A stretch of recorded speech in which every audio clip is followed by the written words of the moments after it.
Bismillahirrahmanirrahim. Assalamualaikum warahmatullahi wabarakatuh. Waalaikumsalam warahmatullahi wabarakatuh. Innal hamdalillahi nahmaduhu wa nasta'inuhu wa nastaghfiruh wa na'udzu billahi min shururi anfusina wa min sayyiati a'malina. May yahdihillahu fala mudilla lahu wa may yudlil fala hadiya lahu.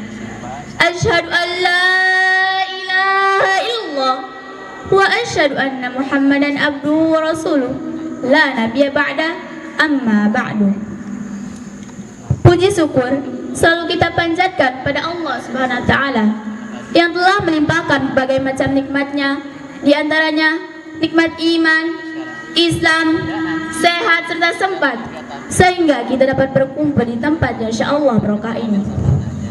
Salawat beserta salam semoga selalu tercurahkan pada manusia agung utusan Allah yang memiliki viewers dan subscribers terbanyak tanpa harus menjadi YouTuber, memiliki banyak followers tanpa harus menjadi selebgram, dan juga memiliki lovers yang tersebar di seluruh penjuru dunia tanpa harus bergaya dan penampilan layaknya apa-apa Korea yang banyak digemari wanita.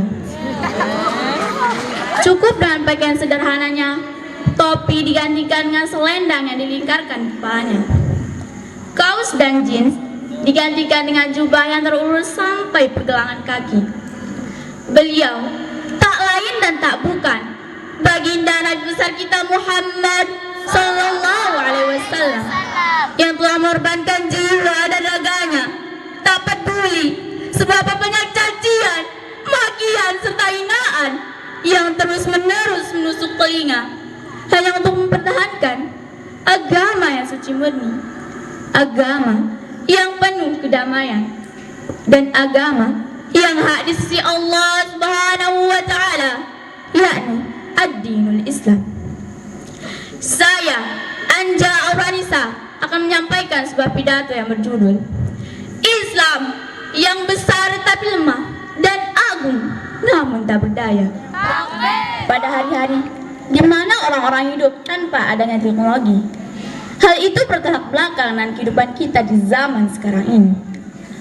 Orang-orang terdahulu berjalan beriringan menuju kali terdekat hanya untuk sekedar mencuci baju bersama-sama. Sekarang semuanya selesai hanya dengan satu tombol.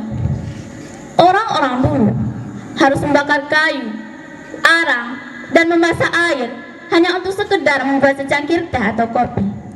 Sekarang semuanya selesai hanya dengan satu tombol. Orang-orang dulu harus menulis surat dan pergi ke toko untuk membeli perangko, kemudian bergegas pergi kantor pos bolak-balik hanya agar mereka dapat berkirim surat dengan sanak saudara yang jauh di sana. Tapi sekarang yang kita butuhkan hanyalah mengambil handphone dari saku dan semuanya beres. Bukan hanya SMS, tapi kita juga bisa berbicara langsung, bahkan bertatap muka dengan orang yang kita inginkan, tidak peduli seberapa jauh mereka. Betapa mudahnya itu semua. Kita tidak bisa membayangkan bagaimana nenek moyang kita hidup tanpa adanya teknologi yang sangat berguna ini. Saudari-saudariku, mikir gak sih bahwa semua teknologi ini sudah membawa perubahan terhadap kehidupan sosial kita?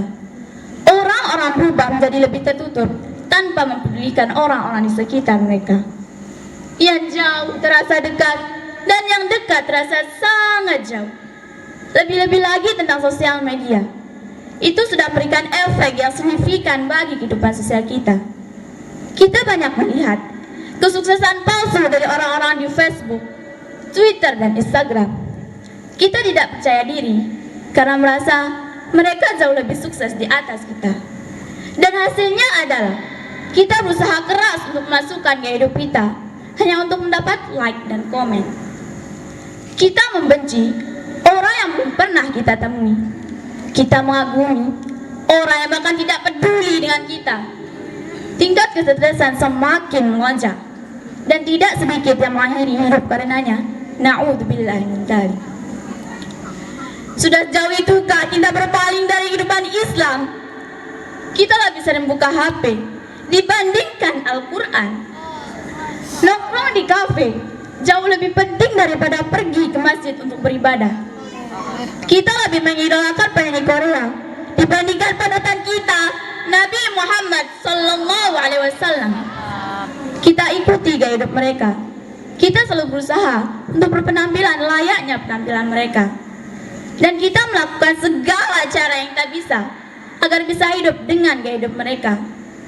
Tidakkah kita berpikir sudah serba dalam kita terperosok ke dalam era yang paling gelap gulita sepanjang sejarah Islam? Rasulullah Sallallahu Alaihi Wasallam bersabda, "Man tashabbaha biqaumin fahuwa minhum." Siapapun yang mengikuti gaya hidup suatu kaum, maka dia adalah bagian daripada mereka. Ironisnya, banyak dari kita yang mengetahui hadis ini, namun lebih memilih untuk mengabaikannya. Saudariku yang sepuh, tahukah kalian, majalah The Economist telah merilis beberapa kota yang paling aman di dunia. Dan 6 kota diantaranya adalah Tokyo, Jepang, Toronto, Kanada, Melbourne, Australia, Amsterdam, Belanda, Stockholm, Swedia, dan Zurich, Switzerland. Jika kalian bertanya, kenapa mereka menjadi 6 kota yang paling aman? Maka jawabannya adalah karena mereka memprioritaskan kejujuran, kepercayaan, dan solidaritas di antara mereka. Apakah kalian sadar bahwa tidak ada satupun kota Islam di antara kota-kota tersebut? Mereka adalah orang-orang kafir, namun mereka menjunjung tinggi moral Islam. Kemudian, di manakah pemuda Islam? Apakah kalian adalah pecundang yang bersembunyi di belakang ibu kalian? Kita mengatakan bahwa kita adalah pengikut Nabi Muhammad Sallallahu Alaihi Wasallam. Namun, kita malah menjunjung tinggi moral syaitan, dan kita telah benar-benar menjadi sesuatu yang seharusnya kita basmi. Kalian lihat, ini persis seperti apa yang diinginkan oleh orang kafir. Jadi, marilah kita mulai dari diri kita sendiri, keluarga kita, teman-teman kita, serta lingkungan dan bangsa kita, agar kita bisa membalikan cahaya Islam di seluruh penjuru dunia. Sekian pidato yang bisa saya sampaikan. Mohon maaf atas segala